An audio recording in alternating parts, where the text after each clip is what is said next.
Good afternoon, and thanks for joining me again on the last lecture of the Leadership of the Army of Northern Virginia series. What is a fascination about this? This lecture took place on Sunday. We had gone all day Saturday, and we'd had social events and so forth.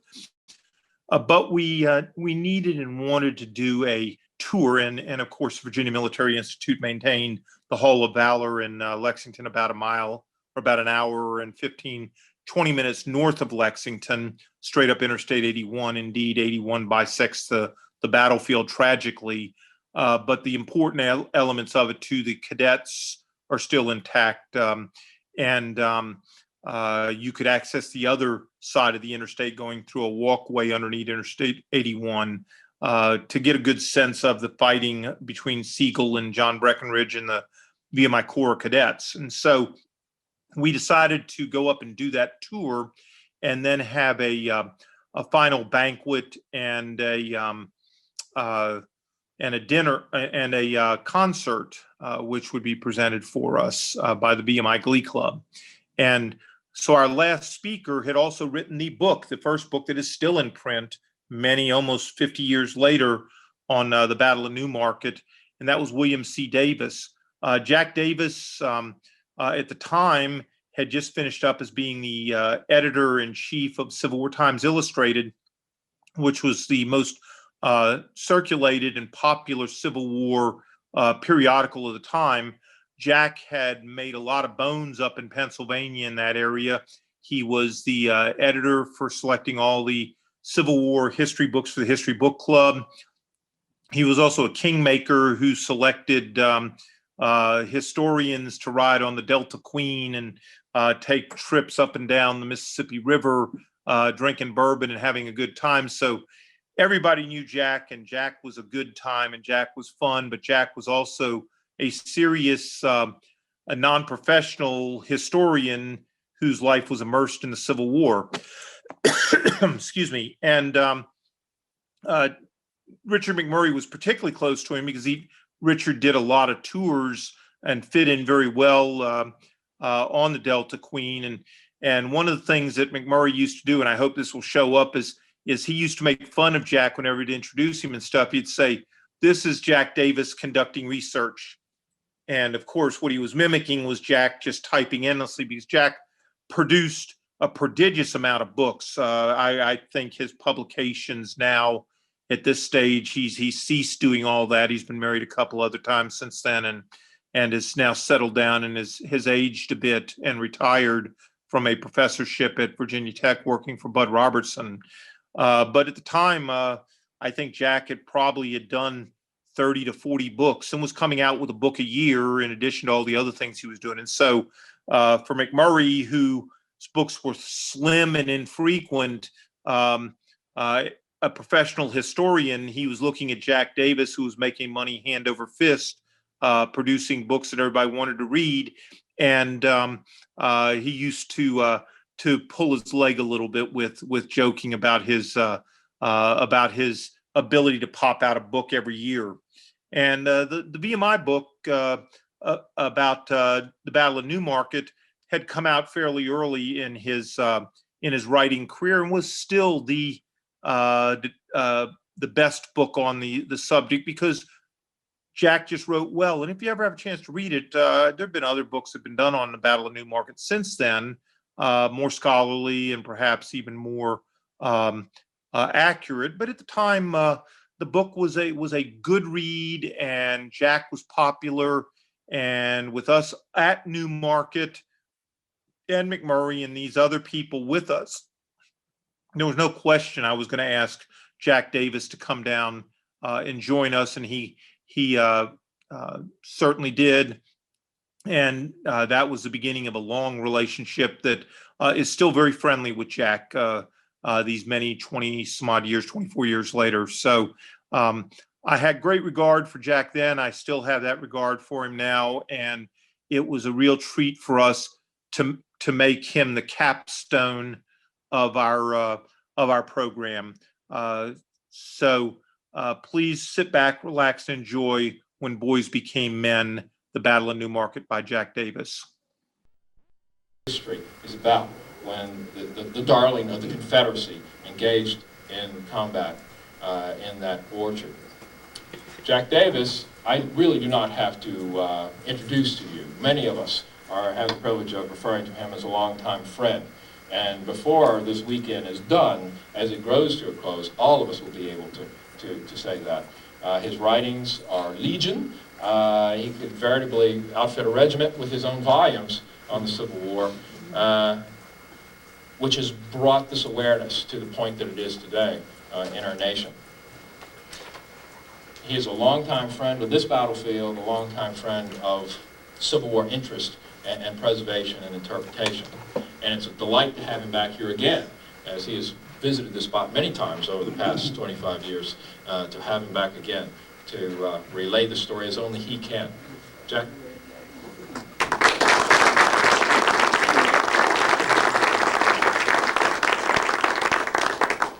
Can you all hear me if I wander away from the microphone? Sure. Okay. We'll let you know if we can.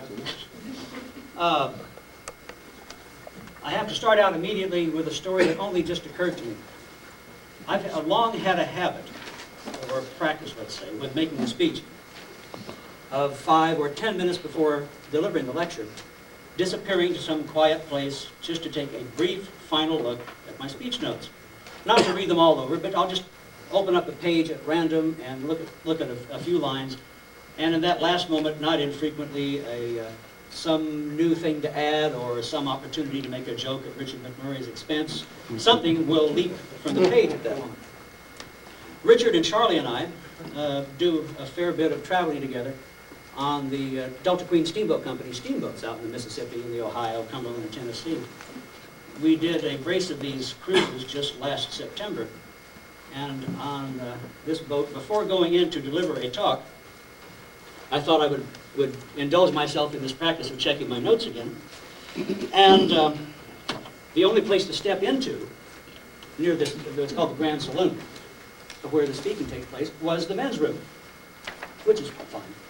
So I walked in, I had my notes sort of in front of me, walked in and didn't want to be standing out in the open of the men's room, sort of.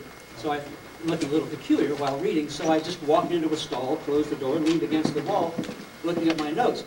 Only after a while did I discover that there was another occupant who was not reading. And the damnedest look on his face as I saw this man walk into his stall to share it with him, going through an intellectual exercise. So today I did not even bother to walk into the men's room at the lobby up there in front to look at these notes. I'm always delighted to be back here. Newmarket, in an odd way that I will vouchsafe to you now, played a pivotal role in my life, indeed in my whole career. I had never heard of Newmarket when I was in junior high school, even high school. At that stage, I wanted to be an architect, at which I'd have been a dead flop. I could build a great sandwich, but not much of anything else. I did develop, however, an interest in the Civil War. I read 3 or 4 books by Bruce Catton. That was about it. And then got interested in family history and discovered that I had a great-great-grandfather, Josiah Solomon Davis, who I know you've all heard of, who was a private in the 45th Virginia Infantry, raised down in Carroll County, Virginia. And I was curious to find out more about what this man had done in the war. My first year of college, it was a brand new college. It was only a year old. Our library, in fact, were in temporary quarters, one half of a shoe store. And they had the first set of battles and leaders of the Civil War that I ever saw. And at that stage, I, like a lot of other people, had no idea of the manifest flaws that exist in that interesting, but as I say, deeply flawed set of books. One of the great things about that set of books when I got into it was that frequently at the end of the numerous accounts of battles by several participants, there will be an organizational chart of participants. And I looked in the index under 45th Virginia to see if I could find out where great-great-grandpa Josiah Solomon Davis had fought. And his regiment was listed in the organizational table for the Battle of Newmarket, Virginia, which I had never heard of. So I got interested in Newmarket somewhat, read those articles, but I got even more interested in the fact that the Confederate commander at Newmarket was this man, John C. Breckinridge, who had been a former vice president of the United States, indeed the youngest vice president we have ever had, probably the youngest we ever will have. He was elected when he was only about 5 months eligible. Incidentally, the next youngest vice president was Richard Nixon.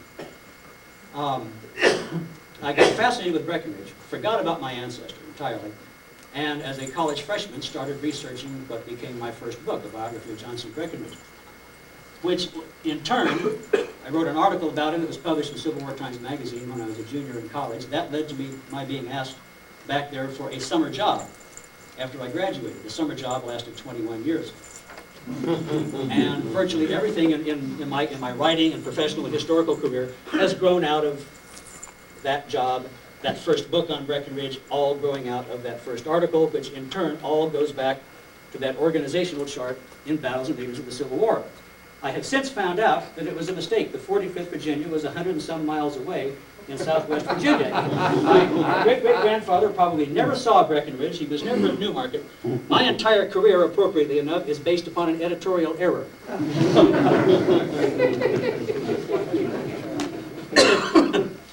My other Newmarket story is about a time in Harrisburg, Pennsylvania, when I was giving a speech about the subject and my pants fell down, but I won't tell that story.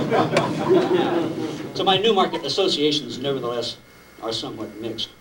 What I'm going to talk to you about this evening in about 120 minutes will be a general background of the campaign, how this battle happened, and what it is that sets it somewhat apart from a lot of what was going on, and from a number of the other kinds of battles that were being fought, not only throughout the war, but especially in the Valley of Virginia in 1864, and some of the leading characters, and of course, the role that's made it most famous, which is the participation of the Corps of Cadets of the VMI.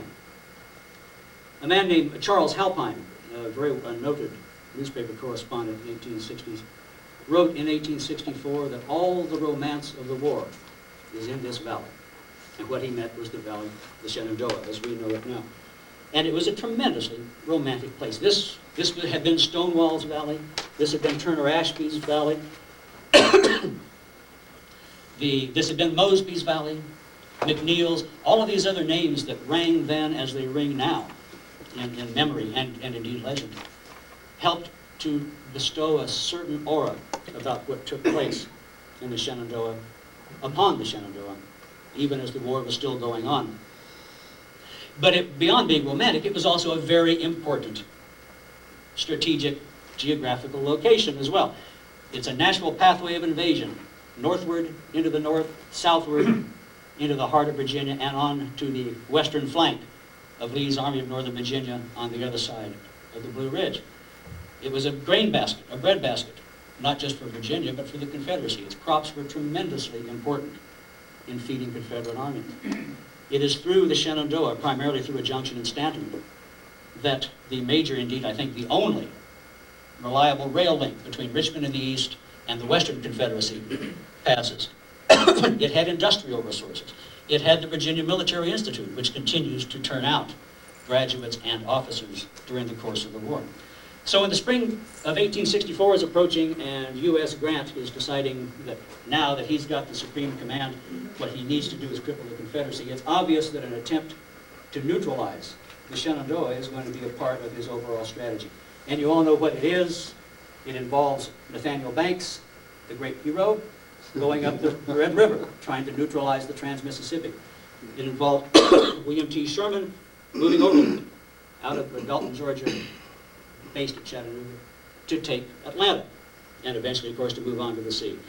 It involves Ben Butler, another great hero, moving up the Virginia Peninsula to threaten Richmond. From that side, it involves Grant himself moving overland, south, against Lee himself. But to protect Grant's own western flank, as well as to threaten Lee's, he also conceived a plan to take the Shenandoah. And in fact, it's perhaps the most complex plan of all of these disparate elements that made up his overall 1864 plan of campaign. And I'll get to what it involved in a minute. The first thing that prejudiced it, however, was the man who would be in overall command, at least of what turned out to be the principal part of the campaign, and that, of course, is General Franz Sigel. Sigel is one of the war's most perversely endearing failures. He was a Prussian He'd been involved in the great civil uprisings in 1848. He led 3 different armies. He led his first army and was defeated, and he fled to Switzerland. He led his second army and was defeated, and he fled back to a hotel room someplace in Germany. He led his third army and didn't run away, but was still defeated, and in honor of the fact that he hadn't run away, he called himself Commander-in-Chief of the German armies, which didn't exist. In 1852, having run out of places to run away to, he came to New York, where he immediately assumed a considerable prominence among the very large German population. German, Prussian, and that whole series of states were generally called German, or Dutch, in fact, at the time.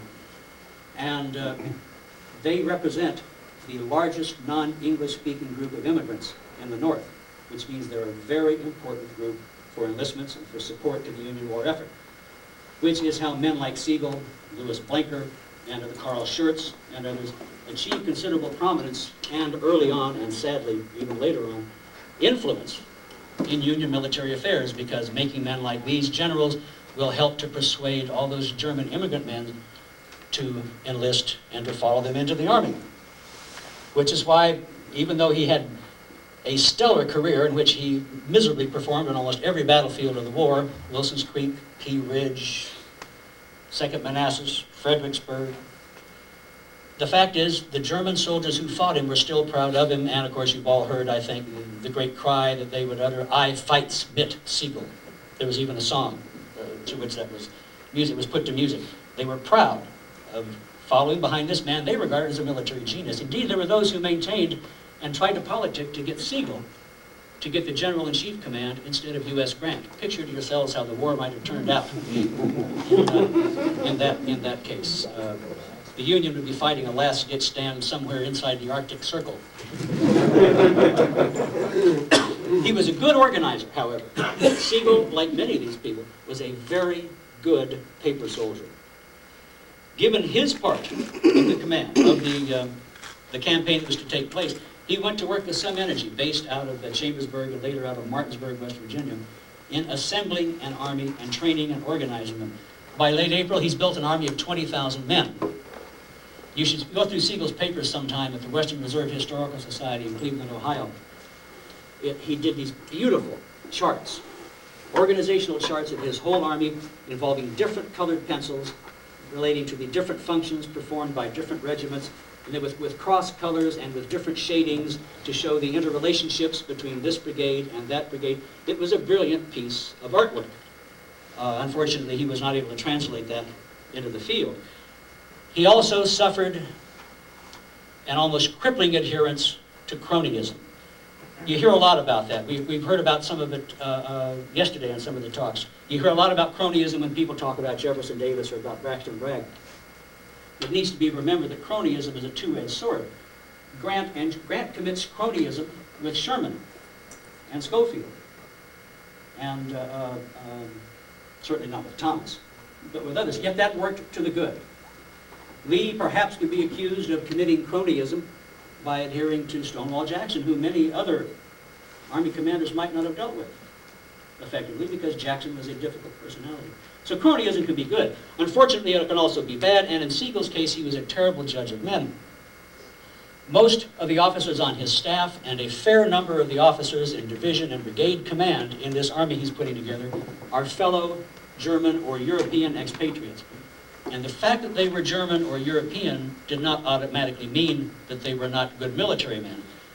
What tended to mean that they were not is that they were all failed military men from the old country, like Siegel himself.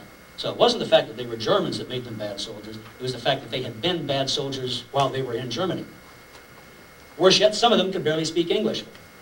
The commander of what would be his cavalry division, General Julius Stahl-Samwald, could not speak English. He had to speak through interpreters to most of the people in his family.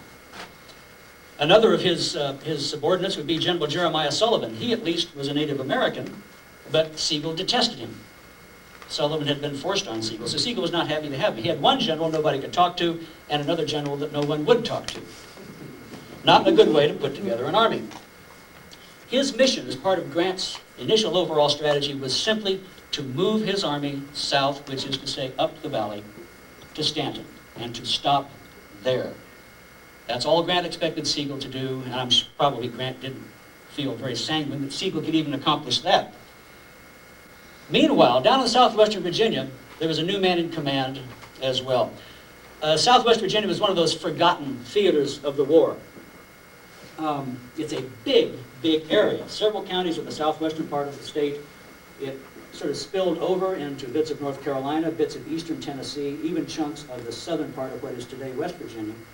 Through it passed the East Tennessee Railroad, that vital rail link between east and west. It was an area rife with what were called Tories at the time. That is, Unionists. The hill country, the mountain country in the Confederacy, from North Alabama all the way through southwest Virginia, was full of people who were not loyal to the Confederacy, who were practicing acts of espionage, who were resisting conscription, who were resisting impressment of their cattle and their grain to support the Confederate forces. It was a thankless department to command. Up until this point, it had been in the hands of Major General Samuel Jones, whom I also know you have all heard of. Jones enjoys a peculiar distinction. Several years ago, I put together a 6-volume series of books called The Image of War, which is a photographic history of the Civil War, with essays by distinguished historians, and then about 4,000 photographs. But while I was doing the research for this, I think I examined, all told, about 100,000 Civil War photos, most of them portraits. And something I call Davis's Law leapt out at me from all those old images. Davis's Law, stated briefly, is that the ability of a general on the battlefield decreases in inverse proportion to the number of photographs he had taken of himself during the war. That sounds very scientific. There are a couple of exceptions. It doesn't apply to Grant. It doesn't apply to Lee. But interestingly enough, who do you suppose the most photographed generals are in the Confederate Army? It is not Lee. It's not Jackson. It's not Longstreet. It's not Ewell. It's not Hill. It's not Braxton Bragg. The most photographed Confederate general was P.G.T. Beauregard, who spent a great deal of the war sitting in Charleston with nothing to do except go to photographers. The second most photographed Confederate general of them all is Samuel Jones.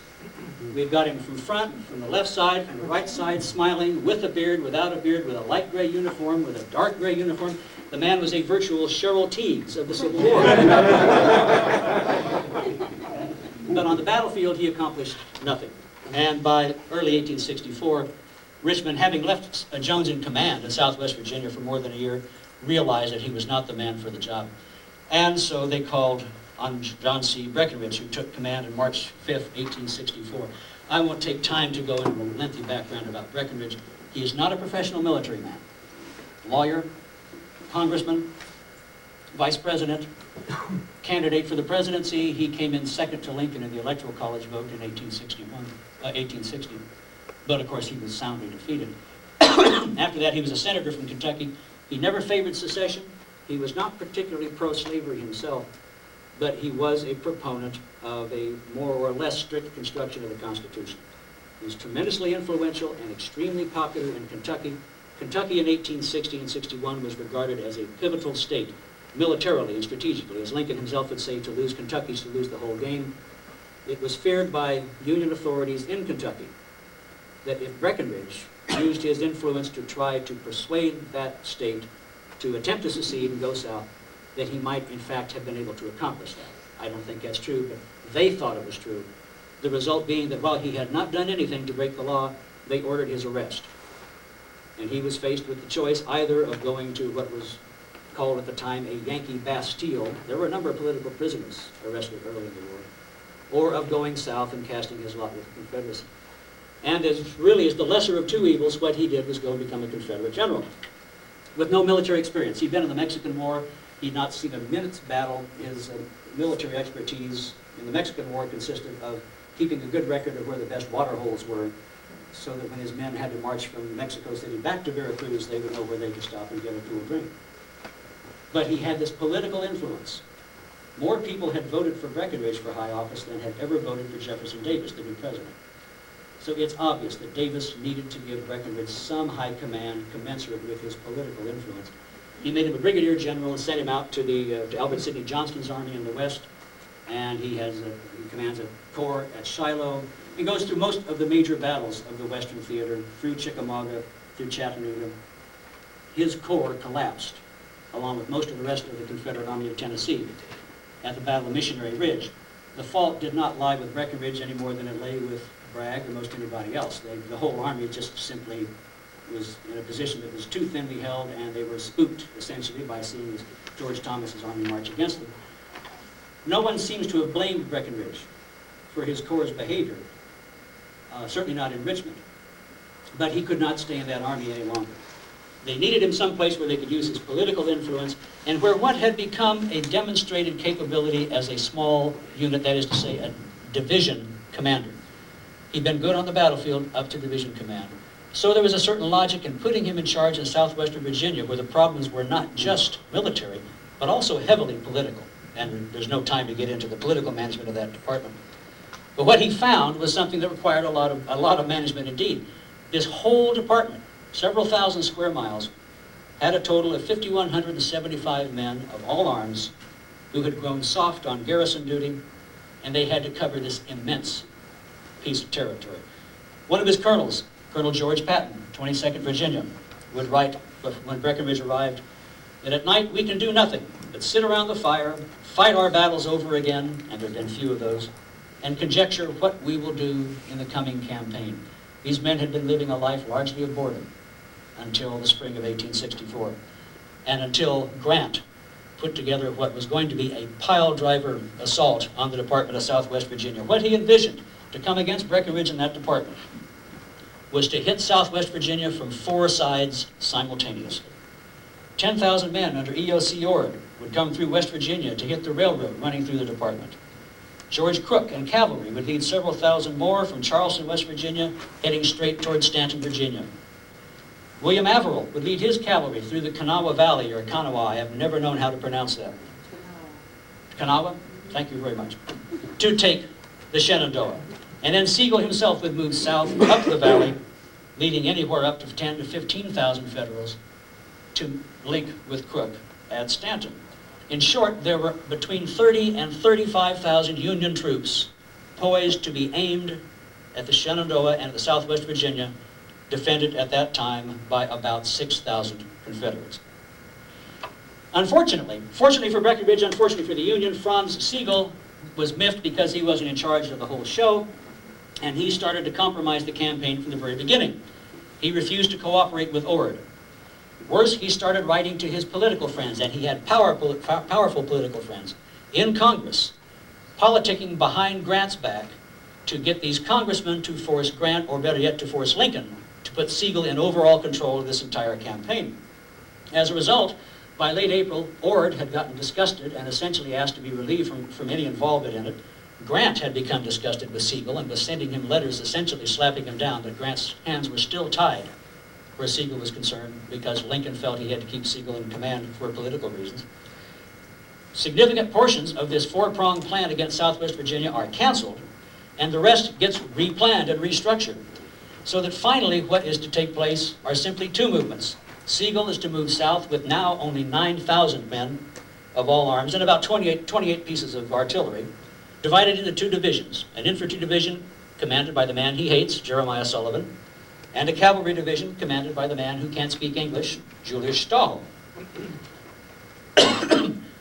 Meanwhile, Averill will still move through through West Virginia to try to strike Southwest Virginia as well. But 2 of these 4 prongs have simply evaporated. So already there's something of a plus. Breckinridge is still desperately outnumbered, but the forces against him have gone from around 6 to 1 down to only about 3.5 or 4 to 1. Quite an improvement. The trouble is, his own preparations are compromised by the conflicting reports he gets on what's happening, who is going to come at me from where, with how many.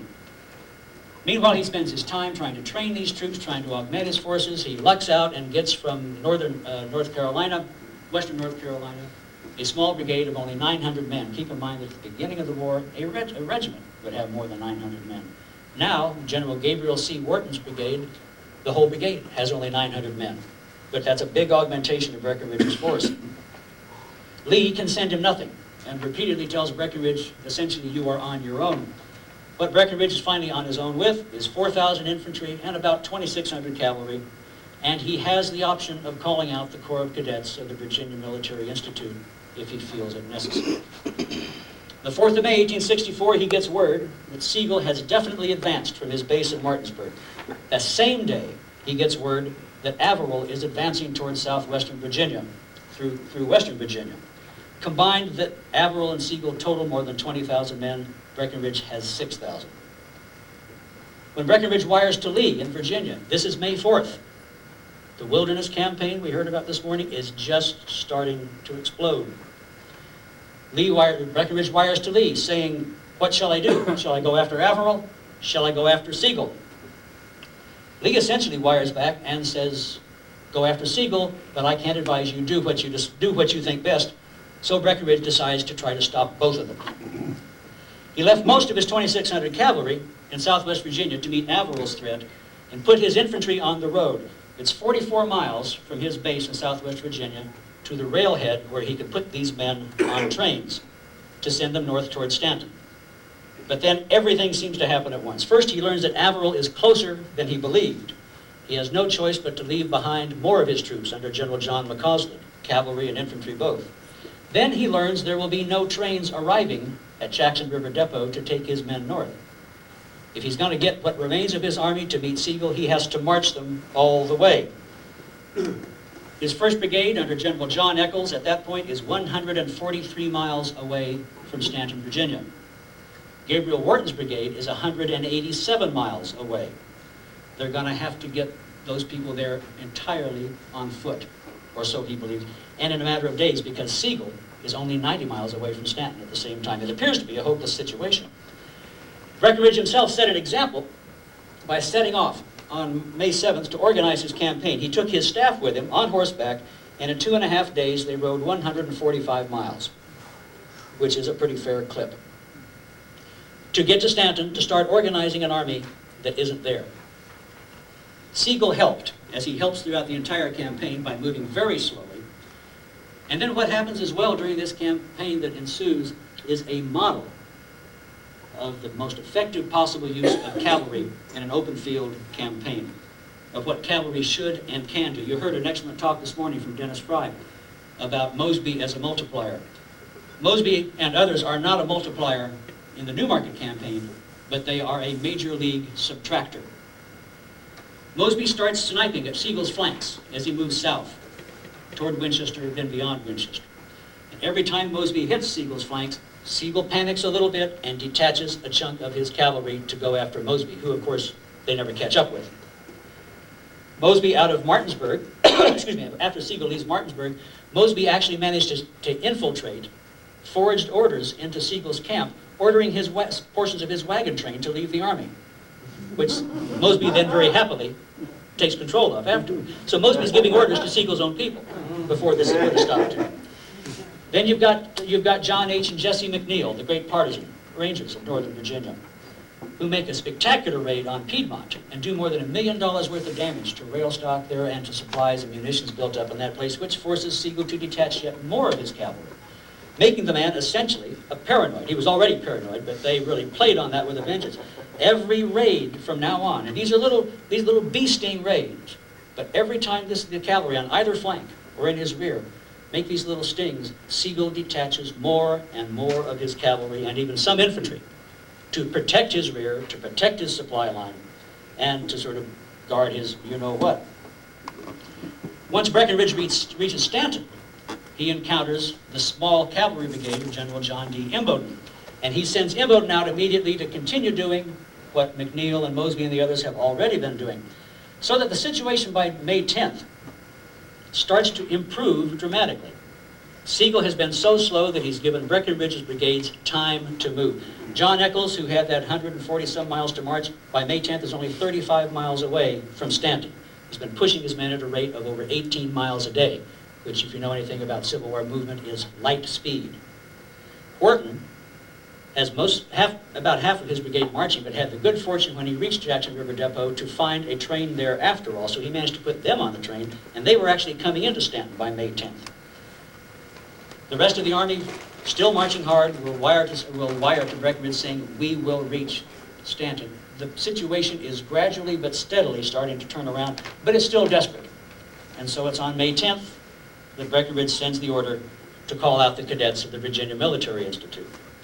I think if you were with us yesterday afternoon on the way to our sumptuous repast at the cadet cafeteria, you probably heard Keith describe to us the scene as the order from Breckinridge arrived at the VMI late that evening, and as the order became known among the cadets in general, the young men became euphoric, and probably none of them slept all that night, knowing that the next morning they were finally going to get into the fight.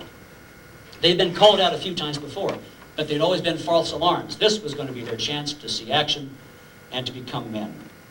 The next morning, 261 of them, the ones who regarded themselves as lucky ones, marched out, along with 2 guns of their section of artillery.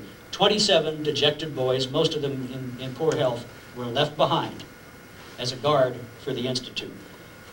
By the way, it's worth pointing out, while they're always referred to as boys, they are not necessarily. The youngest, I believe, was 15. The oldest cadet was well into his 20s.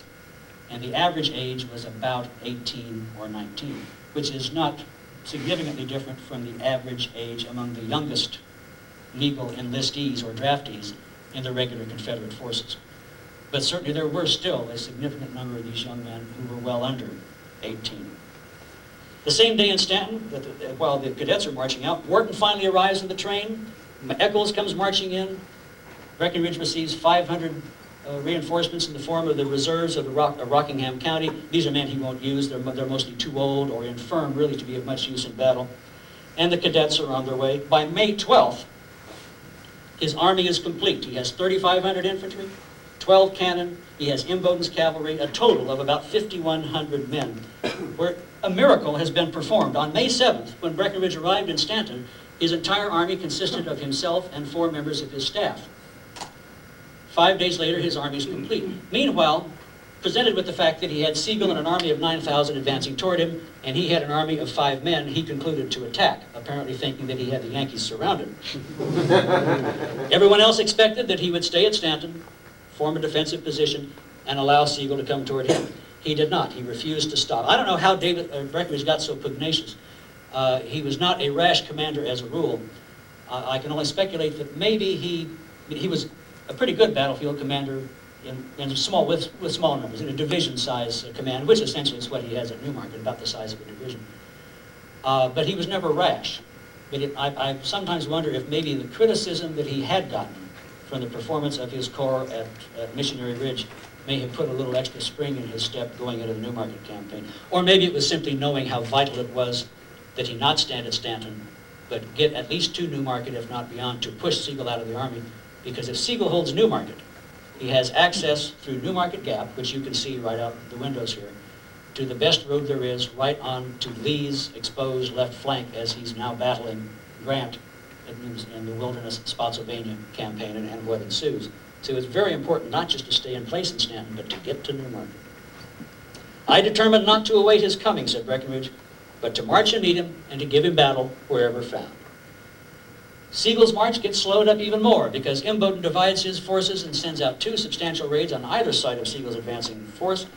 And by May 11th at Woodstock, Sigel has lost over 1/3 of his cavalry. That's 1/3 of one of his 2 divisions, either to losses because of these cavalry raids or to the men that he has left behind to try to protect himself. But at Woodstock on May 11th, he gets this great bonus. He takes Woodstock unexpectedly, and in the telegrapher's office, he finds copies of all of Breckinridge's telegraphic communications to and from Richmond, to and from Woodstock, and to and from the other small commanders in the area. Essentially, he knows where Breckinridge is, what he's doing, and what his numbers are. This is kind of like the lost order prior to Antietam. This is a bonus. What Sigel does with it, apparently, is use it to stuff his shoes. He never does a thing with this information he's gotten. He's almost in sight of Newmarket Gap. In another day, he could have moved forward, and he'd have had it. Instead, he sits and waits, largely because Imboden has just scared the hell out of him with these cavalry raids on his flank. On Friday alone, Friday the 13th of May, he lost this 1/3 of his cavalry to Imboden, in addition to everything that had been lost leading up to that. Worst of all, now, on May 13th, in sight of this goal, he divides his remaining army in half and sends 1 brigade forward to Newmarket under Colonel August Moore, another German who can't speak English, though he doesn't write it very well if you've ever tried to read his letters, and keeps the rest of his army sitting back at Woodstock, immobile. By the evening of May 14th, Moore is in town. He's occupied Newmarket, and his men are on the brow of what was then called Manners Hill.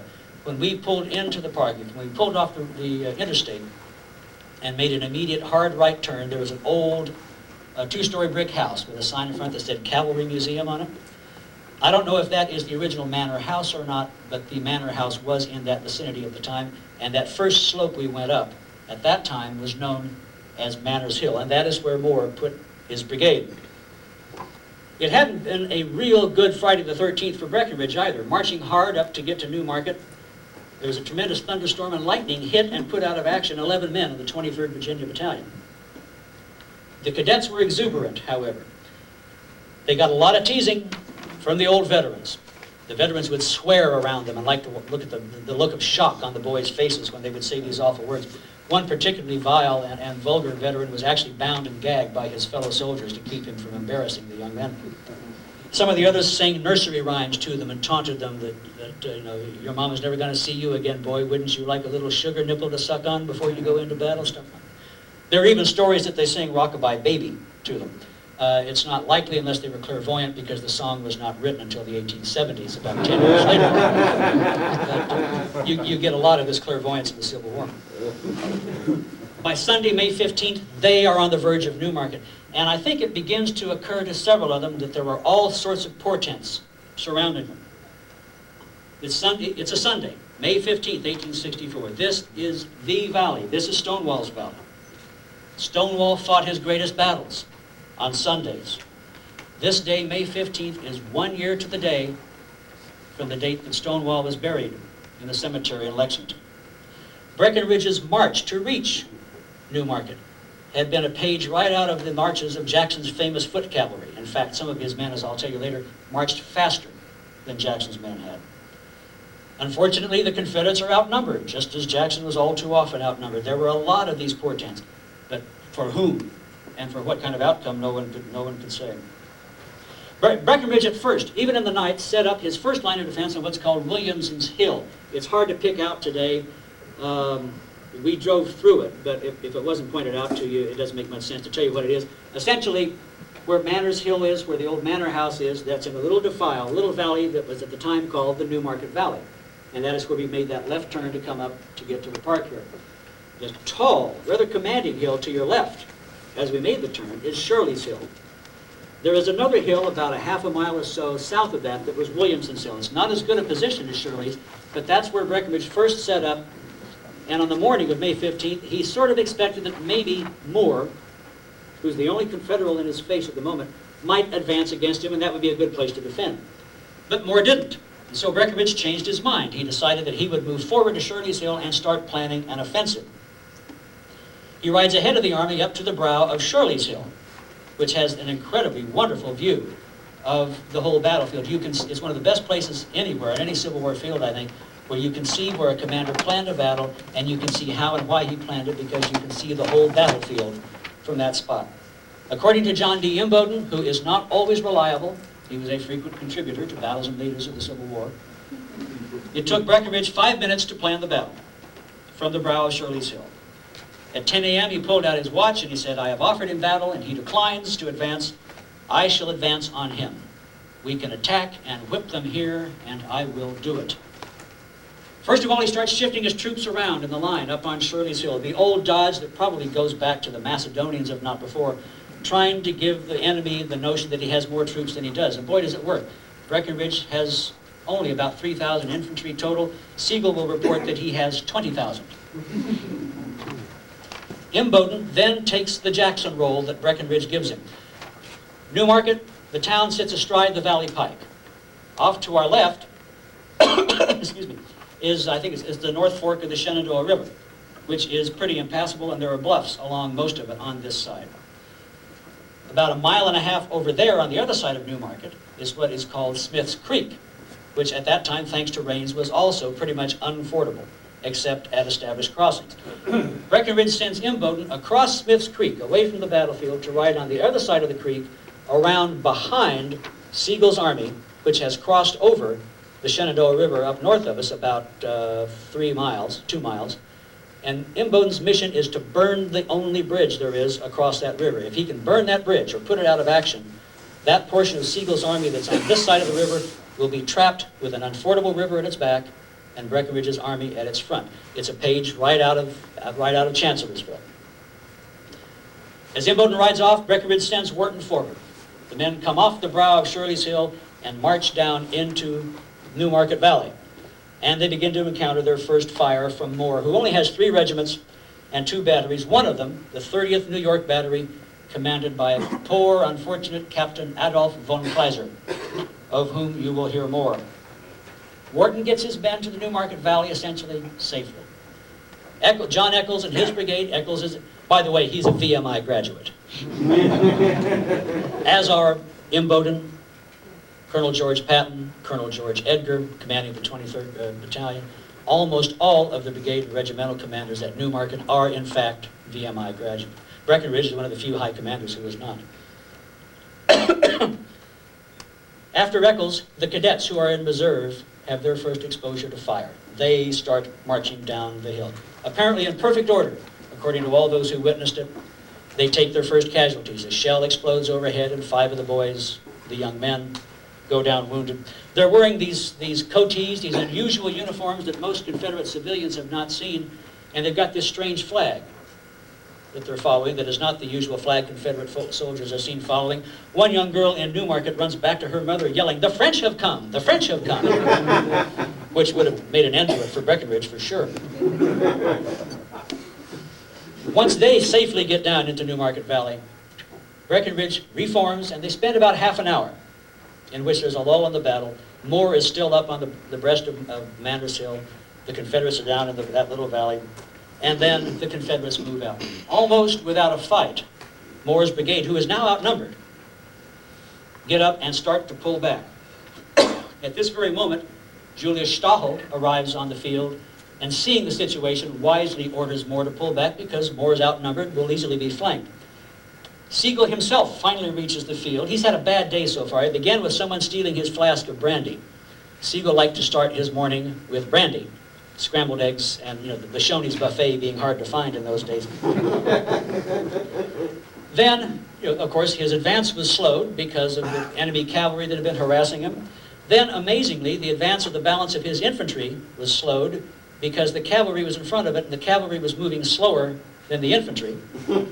And then, as if that wasn't enough, and fearful of more cavalry raids, Sigel took Sullivan and 1,500 of his infantry and positioned them on the road behind the baggage trains, so that they could not move any faster than the baggage trains, but at least they'd be there to protect Sigel's extra supply of brandy, I suppose. The result being that he has compromised every chance he has of concentrating his force here at Newmarket.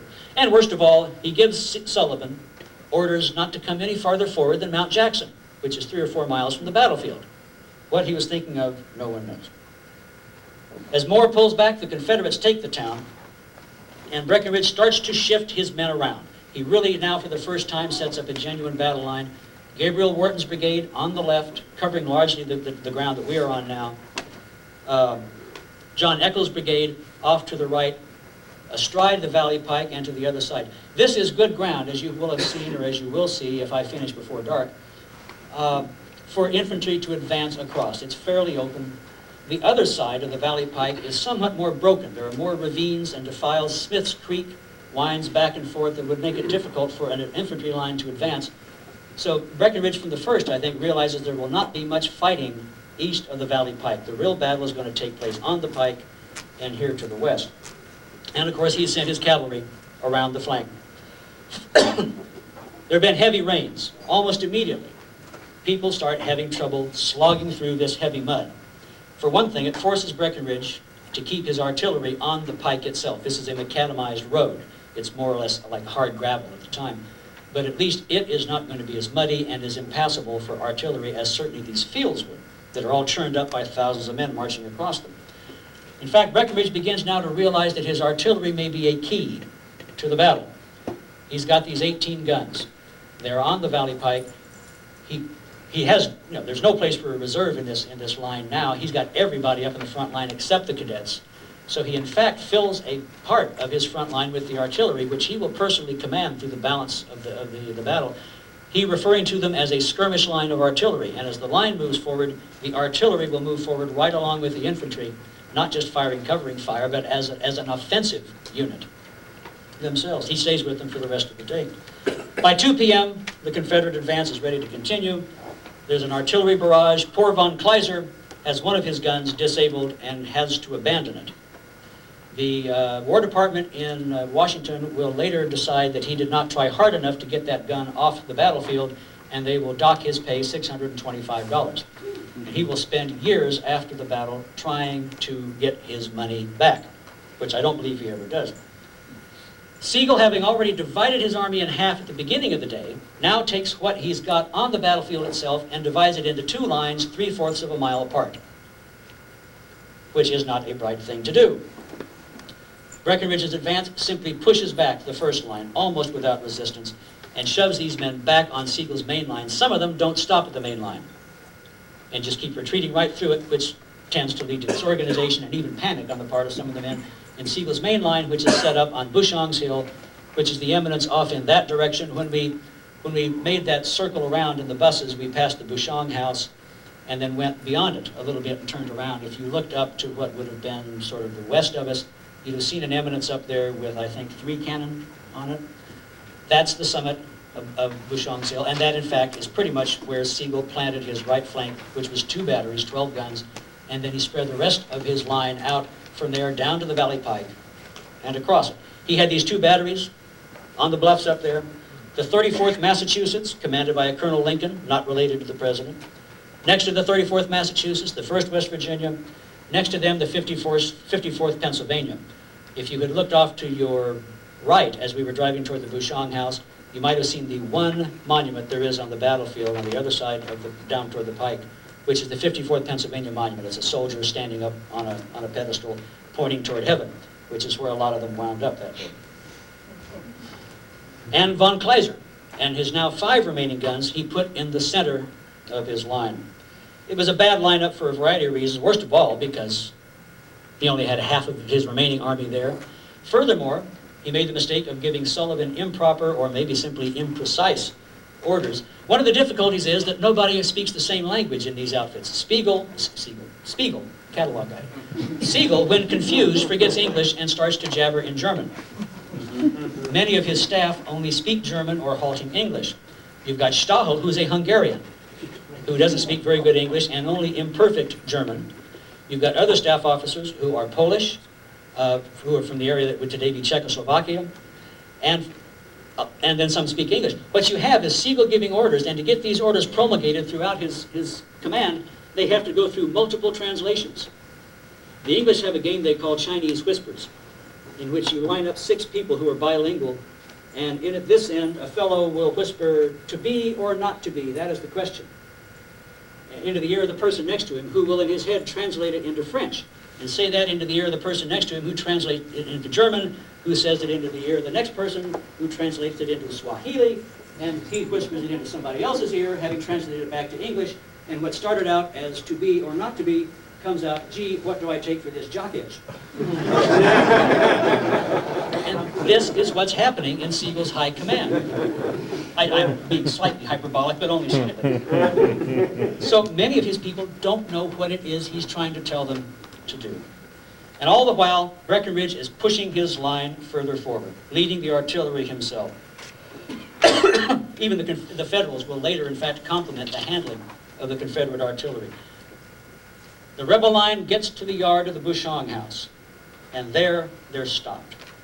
The left flank, held by Wharton, holds over toward the bluff, but the right half of Wharton, and from there on across through the Bushong house and down toward the Valley Pike, starts to falter under a heavy artillery fire from up on the hill, and that turns into a killing fire.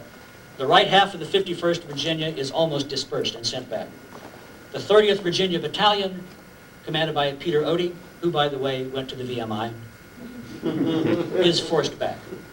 The 62nd Virginia, commanded by Colonel George H. Smith, who, by the way, went to the VMI, and who, by the way, is later the stepfather of George S. Patton III's father, The 62nd Virginia has 5 color bearers shot down in 5 minutes. 7 of its 12 companies lose their commanders. Out of 448 men involved, 100 of them fall in about 15 minutes along that line. Worst hit of all, of course, is the small command of Captain Charles Woodson, who is right in front of von Kleiser. Woodson's a Missourian. He commands the only Missouri unit to serve with the Army of Northern Virginia, or under, let's say, under the overall command of Robert E. Lee, which includes the Valley. They call themselves Company A, 1st Missouri Cavalry. In fact, they had never been attached to the real 1st Missouri Cavalry. They're men who were captured and then paroled at Vicksburg and eventually exchanged, but they were exchanged in Richmond.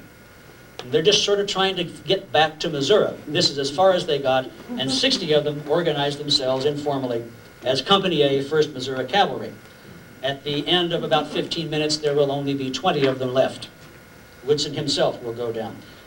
Yet the fire from this center of Breckinridge's line, while it's being torn apart, is sufficient to cripple another of von Kleiser's guns. The horses are all shot down, or virtually all shot down, so that it can't be moved. This is the revenge of the 62nd Virginia, but boy, did they pay for it. Poor Woodson alone, as I said, had 43% casualties hit just by canister alone. That means just artillery fire took out almost half of Woodson's command. The situation is critical. Breckinridge's line is doing fine on the left, fine on the right, but in the center, it's about to give way, and there's nobody to put there. He can see that Stahel is massing what cavalry he has remaining back on the pike to move forward in a cavalry charge. Breckinridge has no choice but to do what he had promised himself he would try not to do, which is to put in the Corps of Cadets of the VMI. It's said, the account we have of this was later given by his, a man on his staff, a young man named Charles Ivy, who said that Breckinridge had tears in his eyes. Repeatedly, Ivy and others said to him, "You must put in the cadets." And he said, "No, it won't do. It won't do." Finally, he had no choice, and with tears in his eyes, he said, "Put the boys in, and may God forgive me for the order." But they went in. They filled a hole in the line right in front of the Bushong house, at that point behind a worm or rail fence, and held their position in the line and started taking casualties. The cadet captain, I think his name was Frank Preston, had already lost an arm earlier in the war. He had one arm left, and one cadet remembered seeing him during this hail of fire lying with his body on top of the other arm to protect it with his body. He would rather have been dead than completely armless. 2 other boys were seen hiding behind a tree, one lying on top of the other, both taking advantage of a sapling that was 2 inches wide. That's how bad the fire was. On the right, along the pike and beyond it, John Eccles' brigade is not meeting resistance quite like that and is starting to move forward. It's just at this point that Franz Sigel orders his infantry up on the hill to charge against the Confederate line.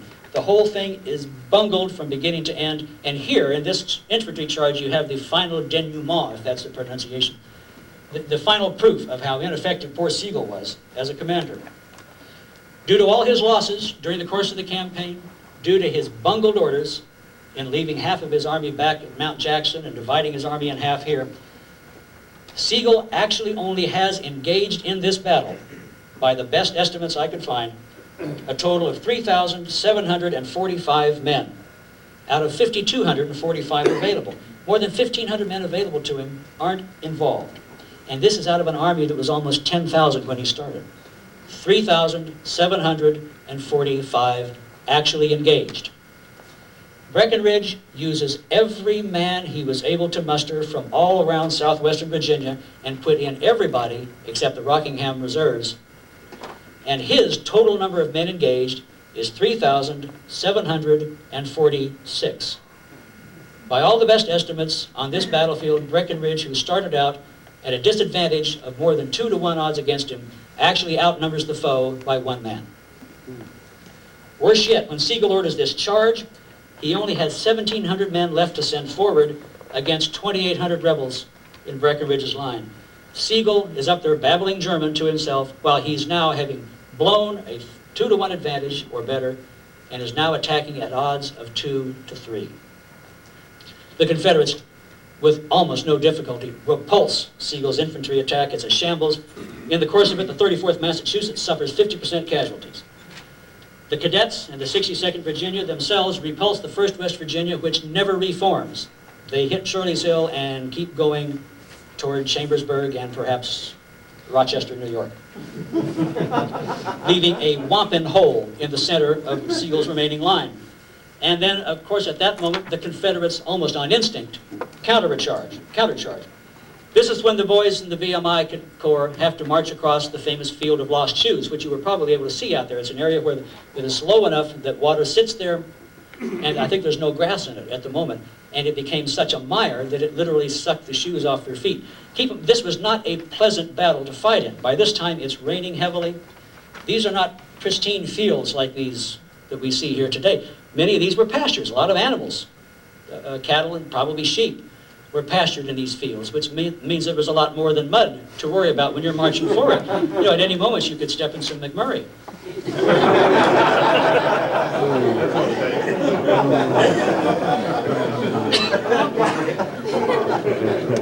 As luck would have it, and you can't get that off your shoes. You can't get him off a steamboat. As luck would have it, the cadets themselves were right in line to move on von Kleiser's remaining 5 guns, one of which is now disabled. It can't be moved. What happens is, almost simultaneously, contrary to widespread opinion, there is almost no hand-to-hand fighting in this engagement. Indeed, in most Civil War battles, there's little or no hand-to-hand fighting. In a former president's words, usually somebody blinks. The defenders will see this long line of people coming at them, as the men on Missionary Ridge did on November 25th, 1863, and decide that they have a compelling desire to be elsewhere. Or the men who are advancing see that that wall of bayonets up there looks pretty strong today, maybe I'll fight again tomorrow. There is relatively little hand-to-hand combat in the war, as attested by the nature of combat wounds, but there's not time to get into that. But there is relatively little hand-to-hand combat, if any, here at Newmarket. And in this final charge, as Breckinridge's line moves forward, the Yankees up there, who are already broken in half. Part of the 34th is isolated on Sigel's right. The 54th Pennsylvania is isolated on his left with a big hole in his center. Everybody wisely picks up and pulls out. Breckinridge pushes straight forward. The cadets, happening to be in line with von Kleiser, get there just as von Kleiser has pulled out, but he cannot get that one remaining gun out. And so these boys in euphoria swarm over the gun, having captured the best trophy that anybody could have. They did not take it away from the Federals. It was abandoned to them. But that doesn't in any way compromise the way they had performed up to that point in the battle. Breckinridge rides up to the cadets, even as they're swarming over the cannon, because he'd been concerned about them. He says to them, "Well done, Virginians." And then better yet, he says, "Well done, men." By 7 p.m., the battle's over. Unfortunately, Imboden was not regarded as very reliable cavalry throughout 1864, and he certainly wasn't now. He'd only made apparently a half-hearted effort to get all the way around Smith's Creek to Sigel's rear to burn that bridge. He didn't burn the bridge, so that by 7 o'clock, Sigel had a secure hold on the bridge and was able to pull the balance of his forces out. Otherwise, what remained of Sigel's army would have been completely cut off and surrounded. As it was, he'd lost 850 men in killed, wounded, and missing. He'd lost 5 cannon altogether. Breckinridge lost 532 killed, wounded, missing. The cadets lost 10 killed or mortally wounded. And as you know, 6 or more of them perhaps now are buried at the VMI right behind Moses Ezekiel's statue to Virginia mourning her dead. The cadets had 45 wounded. They lost more than 20% of their forces engaged. Lee would send a telegram saying, "I offer you the thanks of this army," probably the best thing any of them could hear. Happily, it's the end of Franz Sigel. Back in Washington, Chief of Staff Henry Wager Halleck will write to Grant that it is little better than murder to give important commands to such men as Sigel. Unfortunately, they give the command after Sigel's relieved to another man who ain't any better, General David Hunter, who suffers under 2 distinctions. Arguably, he may be the ugliest Union general of the war, which does not make it any better that he is the only general in the Civil War to whom I am nearly related. Hunter, of course, covers himself with glory by destroying the VMI. Interestingly enough, the man who saved, or one of the men who saved Sigel's bacon during the retreat is Captain Henry DuPont, the 5th U.S. Artillery, who sets up his battery on what was called Rude's Hill at the time and covers Sigel's retreat. Before the war, as a young man, DuPont had applied to go to the VMI and did not get in, so he went to West Point instead. Years after, as either a congressman or a senator, I forget which it is, he will introduce in Congress the bill for an appropriation to appropriate money for the rebuilding of the Virginia Military Institute. So from an old enemy to a great friend. Here is where the legend begins for the VMI cadets. And it's interesting how rapidly the legend grows. There's no question they had the cannon as a trophy. They performed well. Only 2 years after the battle, one of the cadets will write a letter to another cadet reminiscing, 3 years after the battle, about the day we captured the battery. In 3 years, it's gone from one gun to a battery. Except what he may have been referring to is the position, because that spot could be called a battery. And this confusion, probably, along with myth-making and along with the incredible romance associated with the cadets at Newmarket, eventually became, in truth, the battery. So that by the 1880s, when Battles and Leaders is being published, the cadets did capture von Kleiser's entire outfit. By the early part of this century, they had won the battle. By the 1940s or 50s, there was nobody there but them. The other 3,000 and some Confederate soldiers had apparently been on a Club Med cruise. But that's all changed, and none of it takes away in the least from the tremendous achievement of the boys who here became men. It forged a bond, interestingly enough, between Breckinridge and the cadets that lasts to this day. After the war, he was in exile for a time. He came back. One of the first things he did was come to Lexington, where he visited with Robert E. Lee and where he came to the VMI. For the rest of his life, wherever he went, which included much of Europe, whenever he encountered a VMI cadet, he referred to them not as the cadets, but as my cadets. His grandson would marry the daughter of one of the VMI cadets, forming a nice tie in this century to a bond that had been begun in 1864. They saved the valley for a few weeks. That was very important. They protected Lee's flanks. The harvest, at least of the early grain, could begin. The Shenandoah would last for several more months. There's some interesting comparisons. The marching speed was fantastic.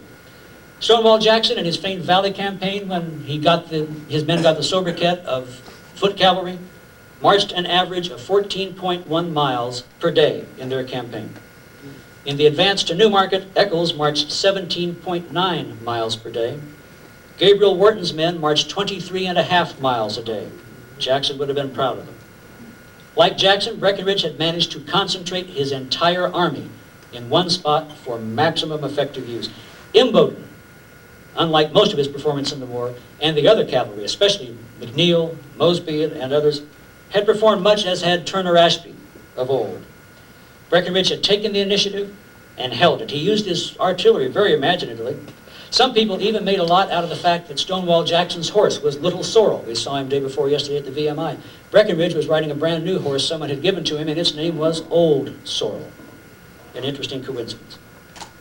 But this is where all of those coincidences came to pass. Breckinridge for a time was hailed as the savior of the Army. The VMI cadets were hailed as the saviors of the Army. They were the toast of Richmond when they were called east of Richmond almost immediately after the battle. And it all took place right here, where these boys became men and where they left a mark indelibly on that ethereal, almost indefinable quantity that Major Halpine had called the romance of the war. Thank you all very much.